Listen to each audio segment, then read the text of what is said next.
Hi guys, welcome back to my YouTube channel. I am Priyanka and I have completed my BSc Agriculture from University of Agriculture Science Dharwad, and currently I am pursuing MBA in ABM in the same university.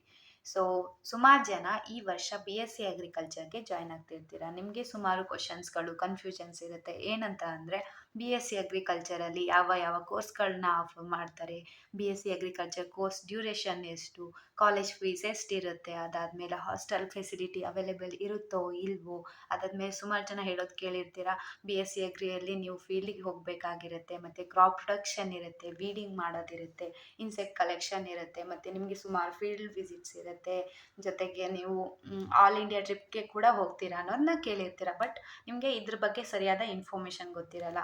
So ಈ ವಿಡಿಯೋದಲ್ಲಿ ನಿಮಗೆ ಇರುವಂಥ ಎಲ್ಲ ಕನ್ಫ್ಯೂಷನ್ಸಿಗೂ ಎಲ್ಲ ಕ್ವಶನ್ಸ್ಗೂ ಆನ್ಸರ್ನ detail ಆಗಿ explain ಮಾಡಿದ್ದೀನಿ. So ವಿಡಿಯೋನ skip ಮಾಡದೆ ನೋಡಿ ಅಂತ ಹೇಳಕ್ಕೆ ಇಷ್ಟಪಡ್ತೀನಿ. ಸೊ ಮೊದಲನೇದಾಗಿ ಕೋರ್ಸ್ ಡ್ಯೂರೇಷನ್ಗೆ ಬಂದರೆ BSc ಅಗ್ರಿಕಲ್ಚರ್ ಒಂದು ಪ್ರೊಫೆಷ್ನಲ್ ಕೋರ್ಸ್ ಆಗಿರೋದ್ರಿಂದ ಇದನ್ನು 4 ವರ್ಷ ಆಫರ್ ಮಾಡ್ತಾರೆ. ಸೊ 1 ವರ್ಷದಲ್ಲಿ ನೀವು 2 ಸೆಮಿಸ್ಟರ್ನ ಕಂಪ್ಲೀಟ್ ಮಾಡ್ತಾ ಹೋಗ್ತೀರಾ. ಒಂದು ಸೆಮಿಸ್ಟರ್ 6 ಮಂತ್ ಡ್ಯೂರೇಷನ್ದಾಗಿರುತ್ತೆ. ಸೊ ಈ 6 ಮಂತಲ್ಲಿ ನಿಮಗೆ ಆ ಸೆಮಿಸ್ಟರಲ್ಲಿ ಅಲೌಟ್ ಆಗಿರೋಂಥ ಸಬ್ಜೆಕ್ಟ್ಗಳನ್ನು ಕಲಿಯೋದ್ರ ಜೊತೆಗೆ ಇಂಟರ್ನಲ್, ಎಕ್ಸ್ಟರ್ನಲ್ ಮತ್ತು ಪ್ರಾಕ್ಟಿಕಲ್ ಎಕ್ಸಾಮ್ಸ್ ಕೂಡ ಆ 6 ಮಂತಲ್ಲೇ ಕವರ್ ಮಾಡ್ತಾ ಹೋಗ್ತೀರಾ. ಸೊ ಇಂಟರ್ನಲ್ ಎಕ್ಸಾಮ್ಸ್ ಯಾವಾಗಲೂ ಆ ಸೆಮಿಸ್ಟರ್ನ 3rd ಮಂತಲ್ಲಿ ಕಂಡಕ್ಟ್ ಮಾಡ್ತಾರೆ, ಮತ್ತು ಎಕ್ಸ್ಟರ್ನಲ್ ಮತ್ತು ಪ್ರಾಕ್ಟಿಕಲ್ ಎಕ್ಸಾಮ್ಸ್ನ ಆ ಸೆಮಿಸ್ಟರ್ನ ಲಾಸ್ಟ್ ಮಂತ್ ಅಂದರೆ 5 to 5th and 6th ಮಂತಲ್ಲಿ conduct ಮಾಡ್ತಾ ಹೋಗ್ತಾರೆ.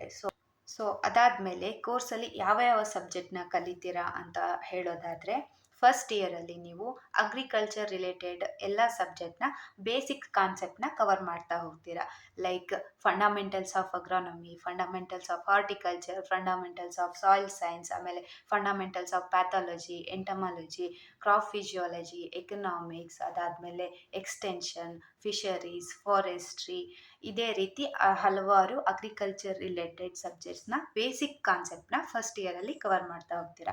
ಇದರ ಜೊತೆಗೆ ನಿಮಗೆ ಸುಮಾರು ಸ್ಯಾಟಿಸ್ಫ್ಯಾಕ್ಟರಿ ಕೋರ್ಸ್ಗಳಿರುತ್ತೆ. ಸ್ಯಾಟಿಸ್ಫ್ಯಾಕ್ಟರಿ ಕೋರ್ಸ್ ಅಂತ ಹೇಳಿದ್ರೆ ಈ ಸಬ್ಜೆಕ್ಟಲ್ಲಿ ನೀವು ಸ್ಕೋರ್ ಮಾಡಿರುವಂಥ ಮಾರ್ಕ್ಸ್ಗಳು ನಿಮ್ಮ ಫೈನಲ್ CGPAಗೆ ಆ್ಯಡ್ ಆಗೋದಿಲ್ಲ. ಜಸ್ಟ್ ನೀವು ಸ್ಯಾಟಿಸ್ಫ್ಯಾಕ್ಟರಿ ಅಥವಾ ಅನ್ಸ್ಯಾಟಿಸ್ಫ್ಯಾಕ್ಟರಿ ಅನ್ನೋದನ್ನು ಮಾತ್ರ ನಿಮ್ಮ ಫೈನಲ್ OGPA ಕಾರ್ಡಲ್ಲಿ ಮೆನ್ಷನ್ ಮಾಡ್ತಾ ಹೋಗಿರ್ತಾರೆ.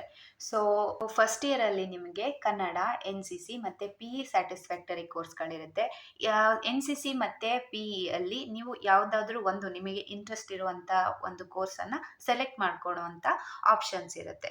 ಮತ್ತು ಕನ್ನಡ ಕಂಪಲ್ಸರಿ ಸ್ಯಾಟಿಸ್ಫ್ಯಾಕ್ಟರಿ ಕೋರ್ಸ್ ಆಗಿರುತ್ತೆ.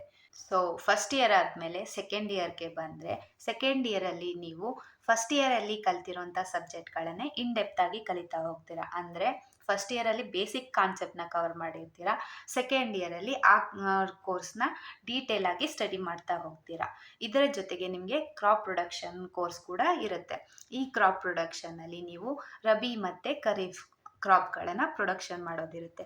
ಸೊ ಕ್ರಾಪ್ ಪ್ರೊಡಕ್ಷನಲ್ಲಿ ನಿಮಗೆ ನಿಮ್ಮದೇ ಆದಂಥ ಒಂದು ಫೀಲ್ಡ್ ಪ್ಲಾಟ್ ಕೊಟ್ಟಿರ್ತಾರೆ. ಈ ಫೀಲ್ಡ್ ಪ್ಲಾಟಲ್ಲಿ ನೀವು starting from land preparation to till ಹಾರ್ವೆಸ್ಟ್ವರೆಗೂ ಬರುವಂಥ ಎಲ್ಲ ಫಾರ್ಮ್ ಆ್ಯಕ್ಟಿವಿಟೀಸ್ನ ನೀವೇ ಕಂಡಕ್ಟ್ ಮಾಡೋದಿರುತ್ತೆ. ಅಂದರೆ ನೀವೇ ಸೋಯಿಂಗ್ ಮಾಡೋದಿರುತ್ತೆ, ನೀವೇ ವೀಡಿಂಗ್ ಮಾಡೋದಿರುತ್ತೆ, ನೀವೇ ಹಾರ್ವೆಸ್ಟ್ ಮಾಡೋದಿರುತ್ತೆ. ಸೊ ಇದರ ಜೊತೆಗೆ ಎಂಟಮಾಲಜಿ ರಿಲೇಟೆಡ್ ಇನ್ಸೆಕ್ಟ್ ಕಲೆಕ್ಷನ್ಸ್ ಇರುತ್ತೆ. ಆದಮೇಲೆ pathology related disease specimen collection ಕೂಡ ಸೆಕೆಂಡ್ ಇಯರಲ್ಲಿ ಇರುತ್ತೆ. ಇದರ ಜೊತೆಗೆ ಅದರದ್ದೇ ಸಬ್ಜೆಕ್ಟ್ನ ಫೀಲ್ಡ್ ವಿಸಿಟ್ಸ್ಗಳಿರುತ್ತೆ. So for example fisheries course offer ಆದರೆ ಫಿಶರೀಸ್ ರಿಲೇಟೆಡ್ ಫಿಶರಿ ಪಾಂಡ್ಗೆ ಫೀಲ್ಡ್ ವಿಸಿಟ್ ಇರುತ್ತೆ. ಆಮೇಲೆ ಎನಿಮಲ್ ಹಸ್ಬೆಂಡರಿ ಯೂನಿಟ್ಸಿಗೆ ಫೀಲ್ಡ್ ವಿಸಿಟ್ಸ್ ಇರುತ್ತೆ. ಸೊ ಸೆಕೆಂಡ್ ಇಯರ್ ಆದಮೇಲೆ ಥರ್ಡ್ ಇಯರ್ಗೆ ಬಂದರೆ, ಥರ್ಡ್ ಇಯರಲ್ಲೂ ಕೂಡ ನೀವು ಸೆಕೆಂಡ್ ಇಯರಲ್ಲಿ ಕಲ್ತಿರೋ ಸಬ್ಜೆಕ್ಟ್ಗಳನ್ನ ಇನ್ ಡೆಪ್ತ್ ಆಗಿ ಸ್ಟಡಿ ಮಾಡ್ತಾ ಹೋಗ್ತೀರಾ. ಅದಾದಮೇಲೆ ಇದರಲ್ಲೂ ಕೂಡ ಕ್ರಾಪ್ ಪ್ರೊಡಕ್ಷನ್ ಇರುತ್ತೆ. ಬಟ್ ಈ ಕ್ರಾಪ್ ಪ್ರೊಡಕ್ಷನ್ ರಿಸರ್ಚ್ ರಿಲೇಟೆಡ್ ಆಗಿರುತ್ತೆ. ಸೊ ಇದರಲ್ಲೂ ಕೂಡ insect collection, disease specimen collection ಮತ್ತು ಜೊತೆಗೆ ಸುಮಾರು ಕೋರ್ಸ್ನ ಫೀಲ್ಡ್ ವಿಸಿಟ್ ಕೂಡ ಇರುತ್ತೆ. ಸೊ ಥರ್ಡ್ ಇಯರ್ ಆದಮೇಲೆ ಫೋರ್ತ್ ಇಯರ್ಗೆ ಬಂದರೆ, ಫೋರ್ತ್ ಇಯರಲ್ಲಿ ನೀವು ಕ್ಲಾಸ್ ರೂಮಲ್ಲಿ ಕುತ್ಕೊಂಡು ಕಲಿಯುವಂಥ ಯಾವುದೇ ಕೋರ್ಸ್ಗಳಿರೋದಿಲ್ಲ. ಫೋರ್ತ್ ಇಯರ್ ಕಂಪ್ಲೀಟಾಗಿ ಪ್ರಾಕ್ಟಿಕಲ್ ಓರಿಯೆಂಟೆಡ್ ಇಯರ್ ಆಗಿರುತ್ತೆ. ಸೊ ಫೋರ್ತ್ ಇಯರ್ ಫಸ್ಟ್ ಸೆಮಿಸ್ಟರಲ್ಲಿ ನಿಮಗೆ ರಾವೆ ಪ್ರೋಗ್ರಾಮ್ ಇರುತ್ತೆ. ಈ ರಾವೆ ಪ್ರೋಗ್ರಾಮಲ್ಲಿ ಏನು ಮಾಡ್ತಾರೆ ಅಂತ ಹೇಳಿದ್ರೆ ನಿಮ್ಮನ್ನು ಒಂದು ವಿಲೇಜ್ಗೆ ಅಟ್ಯಾಚ್ ಮಾಡ್ತಾರೆ. ಆ ವಿಲೇಜಲ್ಲಿ ನೀವು ಅಗ್ರಿ ರಿಲೇಟೆಡ್ ಎಕ್ಸ್ಟೆನ್ಷನ್ ಆ್ಯಕ್ಟಿವಿಟೀಸ್ನ ಕಂಡಕ್ಟ್ ಮಾಡೋದಿರುತ್ತೆ. ಅಂದರೆ ಡೈರೆಕ್ಟಾಗಿ ನೀವು ಫಾರ್ಮರ್ ಜೊತೆಗೆ ಇಂಟರ್ಯಾಕ್ಷನ್ ಮಾಡೋದಿರುತ್ತೆ. ಸೊ ರಾವೆ ಪ್ರೋಗ್ರಾಮ್ ಆದಮೇಲೆ ನಿಮ್ಮನ್ನು KVK ಮತ್ತು ಅಗ್ರಿಕಲ್ಚರ್ ರಿಲೇಟೆಡ್ ಇಂಡಸ್ಟ್ರಿಗೆ ಅಟ್ಯಾಚ್ ಮಾಡ್ತಾ ಹೋಗ್ತಾರೆ. ಸೊ ಈ ಇಷ್ಟೆಲ್ಲ ಆ್ಯಕ್ಟಿವಿಟೀಸ್ ಆದಮೇಲೆ ನಿಮಗೆ ಆಲ್ ಇಂಡಿಯಾ ಸ್ಟಡಿ ಟೂರ್ ಇರುತ್ತೆ. So all India study tour 25 ಡೇಸ್ದಾಗಿರುತ್ತೆ. ಈ 25 ಡೇಸಲ್ಲಿ ನೀವು ಸುಮಾರು ಸ್ಟೇಟ್ಗಳನ್ನ ವಿಸಿಟ್ ಮಾಡ್ತೀರಾ, ಜೊತೆಗೆ ಸುಮಾರು ಫೇಮಸ್ ಪ್ಲೇಸ್ಗಳನ್ನು ಕೂಡ ವಿಸಿಟ್ ಮಾಡ್ತಾ ಹೋಗ್ತೀರಾ. ಲೈಕ್ ನೀವು ಇಶಾ ಫೌಂಡೇಶನ್ನ ವಿಸಿಟ್ ಮಾಡ್ತೀರಾ, ಊಟಿ ವಿಸಿಟ್ ಮಾಡ್ತೀರಾ, ಆದಮೇಲೆ ಕುಲ್ಲು ಮನಾಲಿ, ಅದಾದಮೇಲೆ ತಾಜ್ ಮಹಲ್, ಚಾರ್ಮಿನಾರ್, ಕುತುಬ್ ಮಿನಾರ್, ಇದೇ ರೀತಿ ಸುಮಾರು ಫೇಮಸ್ ಪ್ಲೇಸ್ಗಳನ್ನು ಆಲ್ ಇಂಡಿಯಾ ಸ್ಟಡಿ ಟೂರಲ್ಲಿ 25 ಡೇಸಲ್ಲಿ ಕವರ್ ಮಾಡ್ತೀರಾ. ಜೊತೆಗೆ ಸುಮಾರು ಅಗ್ರಿಕಲ್ಚರ್ ರಿಲೇಟೆಡ್ ಇನ್ಸ್ಟಿಟ್ಯೂಷನ್ನ ವಿಸಿಟ್ ಮಾಡ್ತಾ ಹೋಗ್ತೀರಾ.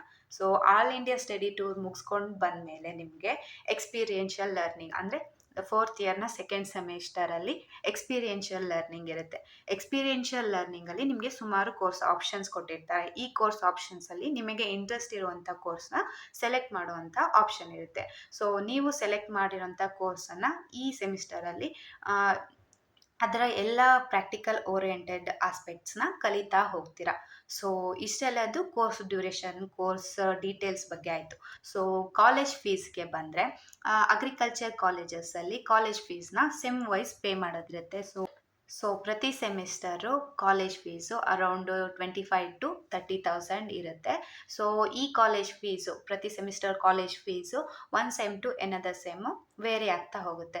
ಸೊ ಆನ್ ಆ್ಯಂಡ್ ಅರೌಂಡು ನೀವು ಅಗ್ರಿಕಲ್ಚರ್ ಕೋರ್ಸ್ ಮುಗಿಸೋದ್ರಲ್ಲಿ ಕಾಲೇಜ್ಗೆ 2,10,000 to 2,20,000 ಫೀಸ್ನ ಪೇ ಮಾಡಿರ್ತೀರ. ಸೊ ಇದಾದಮೇಲೆ ಹಾಸ್ಟೆಲ್ ಫೆಸಿಲಿಟೀಸಿಗೆ ಬಂದರೆ ಪ್ರತಿ ಅಗ್ರಿಕಲ್ಚರ್ ಕಾಲೇಜಸ್ಗೂ ಅದರದ್ದೇ ಆದಂತಹ ಹಾಸ್ಟೆಲ್ ಫೆಸಿಲಿಟೀಸ್ ಅವೈಲೇಬಲ್ ಇರುತ್ತೆ. ಮತ್ತು ಆ ಹಾಸ್ಟೆಲ್ಸ್ನ fees one college to another college vary ಆಗ್ತಾ ಹೋಗುತ್ತೆ. ಸೊ ನೀವು ಯಾವ ಕಾಲೇಜ್ನ ಚೂಸ್ ಮಾಡ್ಕೋತಿದ್ದೀರಾ ಅನ್ನೋದ್ರ ಮೇಲೆ ನಿಮ್ಮ ಹಾಸ್ಟೆಲ್ ಫೀಸು ಡಿಪೆಂಡ್ ಆಗ್ತಾ ಹೋಗುತ್ತೆ. ಸೊ ಇಷ್ಟೆಲ್ಲದು college fees, college hostel facilities ಮತ್ತು ಕೋರ್ಸ್ ಡೀಟೇಲ್ ಆಯಿತು. ಸೊ BSc ಅಗ್ರಿ ಆದಮೇಲೆ ಯಾವ ಕರಿಯರ್ ಆಪ್ಷನ್ಸ್ ಇದೆ ಅನ್ನೋದನ್ನ ನಾನು ಇನ್ನೊಂದು ವಿಡಿಯೋದಲ್ಲಿ ಎಕ್ಸ್ಪ್ಲೇನ್ ಮಾಡಿದ್ದೀನಿ. ಸೊ ಯಾರಿಗಾದರೂ ಡೌಟ್ ಇದ್ದರೆ ಆ ವಿಡಿಯೋನ ರೆಫರ್ ಮಾಡಿ.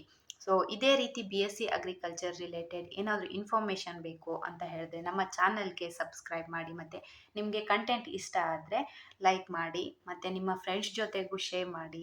Thank you for watching. Bye bye.